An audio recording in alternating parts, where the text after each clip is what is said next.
எல்லாரும் பார்த்தீங்கன்னா, பர்த்டேக்கு கேக்ல தான் கேண்டில் வச்சு பத்த வச்சுட்டு இருப்பாங்க. எங்க டாடி பார்த்தீங்கன்னா, இரும்ப பத்த வச்சுட்டு இருக்காரு. எங்களுக்கே டவுட் ஆயிடுச்சு. அவருக்கு பர்த்டேவா இல்ல நார்மல் டேவான்ற அளவுக்கு அவர் பார்த்தீங்கன்னா, வேலை செஞ்சுட்டு இருந்தாரு. சரி என்னடா இது இவர் பர்த்டே என்னடா நான் இரும்பு பத்த வைக்கிற மாரியே போயிடுச்சேன்னு சொல்லிட்டு நானும் யோசிச்சுக்கிட்டு இருந்தேன். அதுக்கப்புறம் பார்த்தீங்கன்னா, டாடி பர்த்டேக்கு ஏதாவது செலிப்ரேட் பண்ணணுமே சொல்லிட்டு டாடிக்கு பிடிக்குன்ற மாரி போய் சொல்லிட்டு நான் பார்த்தீங்கன்னா, எங்களுக்கு பிடிச்ச ட்ரீம் கேக்கும் ப்ரௌனியும் வாங்கிட்டு வந்துட்டேன். எனக்கு பார்த்தீங்கன்னா, கடையில இருக்க ப்ரௌனி நல்லா இருக்காதோன்ட்டு ஒரு தாட் ஓடிட்டே இருந்துச்சு. அதனால ஹோம் பேக்கிங் பண்றவங்க கிட்ட சொல்லி நானும் செஞ்சு வாங்கிட்டு வந்துட்டேன். ப்ரௌனி பார்த்தீங்கன்னா, நல்லாவே இருந்தது.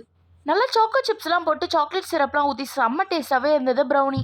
பக்கத்துல இருக்க என் டாடியோட மைண்ட் வாய்ஸ நான் கேட்ச் பண்ணிட்டேன். அவர் என்ன நெனச்சாரு தெரியுமா?